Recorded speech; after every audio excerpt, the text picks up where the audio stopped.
एक बार की बात है, एक युवा बौद्ध भिक्षु अपनी मां के मन में उठ रहे नकारात्मक विचारों से बहुत परेशान था। उसकी मां के मन में न चाहते हुए भी तरह तरह के गलत विचार आते रहते थे। उसका स्वभाव भी बहुत चिड़चिड़ा हो गया था और वह बात बात पर गुस्सा हो जाती थी। वह दूसरों के प्रति क्रोध और घृणा की भावना रखता था, लोगों की बुराई करता था और अपनी मां के बारे में तरह तरह के नकारात्मक विचार रखता था। वह अपनी इन सभी बुरी आदतों से बहुत परेशान था। उसने अपने अंदर की सभी बुरी आदतों से छुटकारा पाने के लिए कई तरीके अपनाए और बहुत प्रयास किए, लेकिन विचारों को कम करने का कोई उपाय नहीं था। अंत में एक दिन परेशान होकर उसने अपने गुरु के पास जाने का फैसला किया।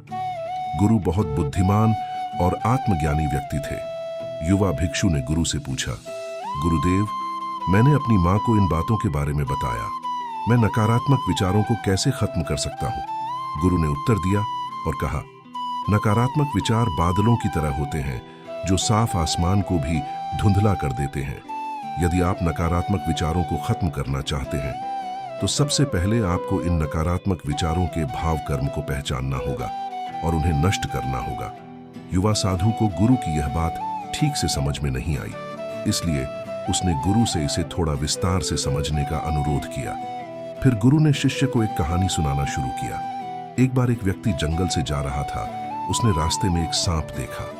सांप को देखते ही वह व्यक्ति डर गया और वहां से भागने लगा। भागते समय वह एक पत्थर से टकरा गया और वह गिरकर बुरी तरह घायल हो गया। जब उसने उठकर पीछे देखा तो उसने देखा कि वहां सांप नहीं था, बल्कि रास्ते में सांप की आकृति वाली एक लकड़ी पड़ी थी। यह देखकर उस व्यक्ति को एहसास हुआ कि उसकी हार का कारण सांप नहीं, बल्कि उसका अपना डर और नकारात्मक विचार है, जिन्होंने उसे घायल कर दिया है।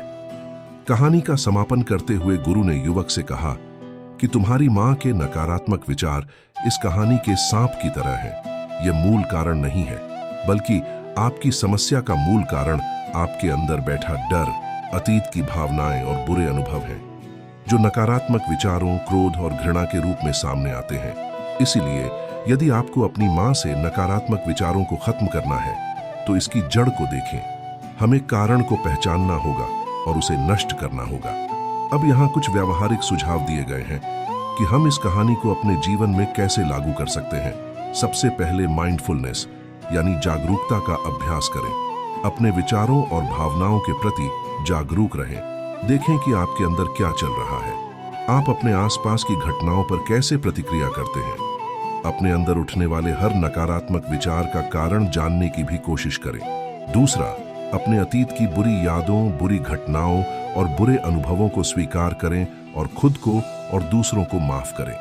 तीसरा, आभारी रहें। अपना ध्यान अपने जीवन के सकारात्मक पक्ष पर केंद्रित करें।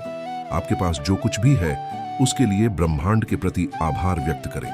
आभार व्यक्त करने से हमारा दृष्टिकोण सकारात्मक होता है और हमसे नकारात्मक भावनाएं खत्म होती हैं। चौथा, दयालु बने, खुद के प्रति भी और दूसरों के प्रति भी, क्योंकि बुरे विचारों और तुलना के कारण अक्सर नकारात्मक विचार हमारे भीतर से ही पैदा होते हैं। अपने भीतर ईश्वर की भावना रखकर हम अधिक परिवर्तनशील और संतुष्ट जीवन जी सकते हैं। संक्षेप में, यह कहानी हमें सिखाती है कि नकारात्मक विचार समस्या हमारी समस्याओं का मूल कारण नहीं है।